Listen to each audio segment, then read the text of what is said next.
Justin Trudeau को जरा भी यकीन नहीं था कि भारत पर बेबुनियाद आरोप लगाकर उनकी इस तरह से भद पिटने वाली है। जस्टिन ट्रूडो का सबसे ज्यादा विरोध तो अब कनाडा के अंदर ही शुरू हो गया है।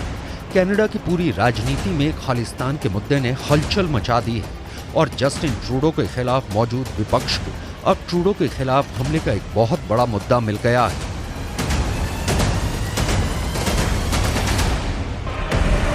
कनाडा की ये राजनीति अब बहुत ही ज्यादा दिलचस्प हो चुकी है, जिसमें जस्टिन ट्रूडो न सिर्फ फंस चुके हैं बल्कि उनकी कुर्सी भी खतरे में नजर आने लगी है। क्या है जस्टिन ट्रूडो की वो सबसे बड़ी गलती जिसने उनको मुश्किल में फंसा दिया है, और क्यों मोदी सरकार से पंगा लेकर उन्होंने कनाडा की राजनीति में अपनी हार पर साइन कर दिए हैं, ये सब हम आपको बताने वाले हैं।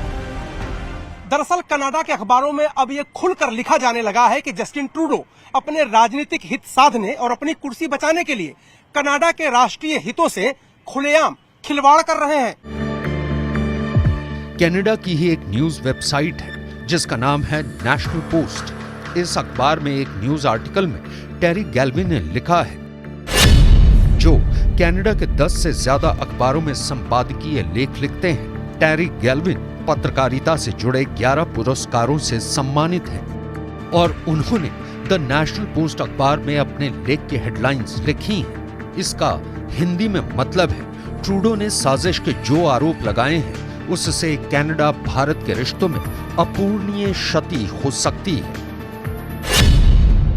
जस्टिन ट्रूडो पर तीखी टिप्पणी करते हुए टेरी गैल्विन ने अपने संपादकीय में लिखा है कि सोमवार को जो हुआ उसकी स्क्रिप्ट को चाइनीज एजेंटों के प्रभाव में जस्टिन ट्रूडो ने लिखा है और ये लिबरल पार्टी के राजनीतिक लाभ के लिए साल 2019 और 2021 के राष्ट्रीय चुनाव में हुई बंदर बांट का परिणाम है।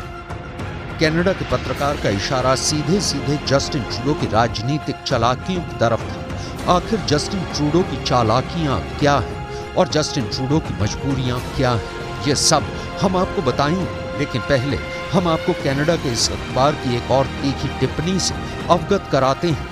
टेरी गैल्विन को लगता है कि जस्टिन ट्रूडो चाइनीज एजेंट के प्रभाव में है। टेरी गैल्विन ने लिखा है कि सोमवार को जस्टिन ट्रूडो ने जो किया उसके बाद लिबरल सरकार यानी ट्रूडो की सरकार ने चीन के खिलाफ तैयार की गई हिंद प्रशांत की रणनीति के उद्देश्य को ध्वस्त कर दिया है।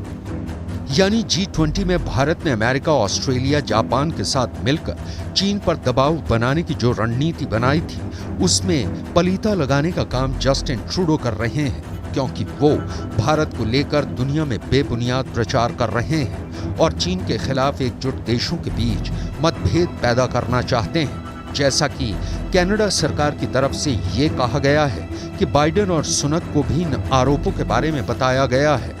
आखिर ये सब करने के पीछे जस्टिन ट्रूडो की मजबूरी क्या है? दरअसल कनाडा की संसद में कुल 348 सीटें हैं। सरकार बनाने के लिए कुल 175 सीटें चाहिए, लेकिन कनाडा में जस्टिन ट्रूडो की लिबरल पार्टी के पास सिर्फ 160 सीटें हैं, कंजर्वेटिव पार्टी के पास 119 सीटें हैं और जगमीत सिंह की पार्टी न्यू डेमोक्रेटिक के पास 25 सीटें हैं। यानी ट्रूडो के पास बहुमत से 15 सीटें कम हैं और वो एक अल्पमत की सरकार चला रहे हैं। दरअसल जगमीत सिंह की पार्टी न्यू डेमोक्रेटिक के समर्थन से ही ट्रूडो की सरकार चल रही है। ऐसे में जस्टिन ट्रूडो खालिस्तानियों की कठपुतली बन चुके हैं और खालिस्तानी समर्थक जगमीत सिंह इस वक्त जस्टिन ट्रूडो को जो डिक्टेशन दे रहे हैं, ट्रूडो वही बोल रहे हैं। या फिर ये समझ लीजिए कि ट्रूडो ने सोमवार को जो कुछ भी बोला है उसकी स्क्रिप्ट खालिस्तानियों ने ही लिखी है। यहाँ आपको ये बता देना जरूरी है कि कनाडा में कुल 2.1% सिख समुदाय के लोग रहते हैं, यानी इनकी आबादी लगभग 8 लाख है। इनमें से ज्यादातर सिख खालिस्तान की मुखालफत करते हैं, खालिस्तान का समर्थन करने वालों से दो हाथ करते हैं।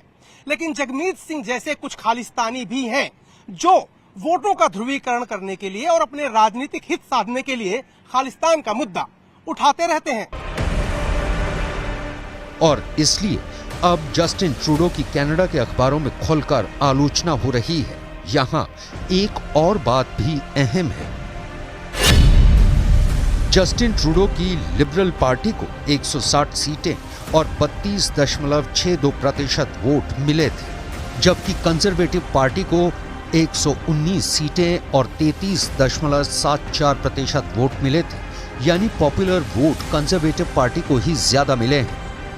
कनाडा की न्यूज वेबसाइट नेशनल पोस्ट में ही टेरी गैल्विन लिखते हैं कि लिबरल पार्टी उन खालिस्तानियों के साथ मेल मिलाप कर रही है जो सालों से अपने कैनेडियाई सुरक्षित आश्रय स्थल से भारत में हिंसा भड़का रहे थे।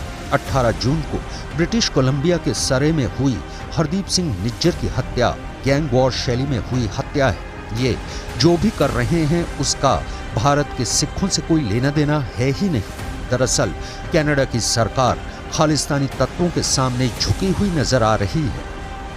कनाडा के अंदर हरदीप सिंह निज्जर को लेकर भी एक आक्रोश नजर आ रहा है, क्योंकि कनाडा के इसी अखबार में यह भी सवाल उठाया गया है कि हरदीप सिंह निज्जर आखिर कनाडा का नागरिक कैसे बन गया। ये बड़ा सवाल है। अगर बात करें हरदीप सिंह निज्जर की तो उसकी उम्र 45 साल है और 2021 में पंजाब में उस पर हत्या का एक मुकदमा दर्ज किया गया था। 2022 में एनआईए ने जांच की और चार्जशीट दायर की, जिसमें उसे आरोपी बनाया गया। इसलिए हिंदुस्तान की सरकार लगातार निज्जर पर कार्रवाई करने की कनाडा से मांग भी कर रही थी। अब वो तस्वीरें भी सबके सामने आ चुकी हैं कि हरदीप सिंह निज्जर AK-47 लेकर फायरिंग करता हुआ नजर आ रहा है। यह तस्वीर आपने देखी। अब देखिए कैसे कनाडा की विदेश मंत्री ऐसे आतंकवादी तत्वों की पैरवी में बयान जारी कर रही है। Dès le moment où nous avons été mis au courant, nous avons été guidés par 3 principes. Le premier, nous allons tout faire pour faire la lumière sur la question. Deuxièmement, nous allons en tout temps protéger les Canadiens. Et troisièmement, nous allons protéger la souveraineté canadienne. J'ai transmis ces principes à mon homologue indien et j'ai aussi dit que nous attendons à leur entière collaboration afin de faire la lumière sur la question. Et c'est pourquoi aussi, aujourd'hui, j'ai expulsé un diplomate indien du plus haut niveau.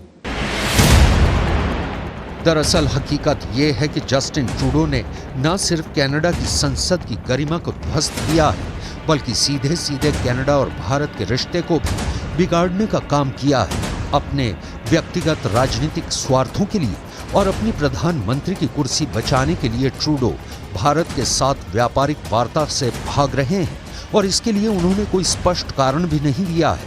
Canada की news website national post में ही टेरी गैल्विन लिखते हैं कि निज्जर एक प्रमुख खालिस्तानी अलगाववादी था जिसने शांति का जमकर विरोध किया था। वो आतंकवाद से जुड़े कई आरोपों में भारत में वर्षों से वांछित था। ये निश्चित नहीं है कि निज्जर को कनाडा की नागरिकता कैसे प्राप्त हुई। कनाडा की सरकार ने ही शरणार्थी दर्जे के लिए निज्जर के आवेदन को 2 बार 1997 और 2001 में खारिज किया था। जस्टिन ट्रूडो खालिस्तानी नेता जगमीत सिंह की लिखी स्क्रिप्ट पढ़ रहे थे, इसलिए उन्होंने निज्जर जैसे आतंकवादी को कनाडा का नागरिक बताकर खूब आंसू बहाए, लेकिन उनके इन आंसुओं से कुछ बदलने वाला नहीं है। जस्टिन ट्रूडो की लोकप्रियता लगातार घट रही है। कनाडा के एक सर्वे में दावा किया गया है कि पिछले 55 सालों में जस्टिन ट्रूडो सबसे बेकार प्रधानमंत्री साबित हुए हैं। घर में ट्रूडो की बहत पिट ही रही है और अब बाहर भी कनाडा के प्रधानमंत्री का पर्दाफाश करने के लिए जल्द ही कई कदम उठाए जा सकते हैं। भारत सरकार फिर क्वाड का सम्मेलन भारत में करने जा रही है, जिसमें अमेरिका, ऑस्ट्रेलिया और जापान के प्रतिनिधि आने वाले हैं। भारत अपनी एकता और अखंडता के खिलाफ किसी भी तरह की साजिश स्वीकार नहीं करेगा। ये संदेश अब और ऊंचे स्वर में उठने वाला है। दुनिया में भले ही ट्रूडो कितने ही रोते रहें, लेकिन दुनिया की 5वीं बड़ी अर्थव्यवस्था का साथ हर किसी को चाहिए। जस्टिन ट्रूडो के आंसू पोंछने के लिए कोई मुल्क जुबानी जमा खर्च भले ही कर दे, लेकिन भारत इस वक्त दुनिया के दिलों की धड़कन है और पूरी दुनिया की अर्थव्यवस्था का इंजन बना हुआ है। ट्रूडो और उनकी खालिस्तानी टीम के पास अब सत्ता के बस कुछ और ही दिन बचे हैं, क्योंकि खालिस्तान का ही मुद्दा अगले चुनाव में जस्टिन ट्रूडो को डुबो देगा।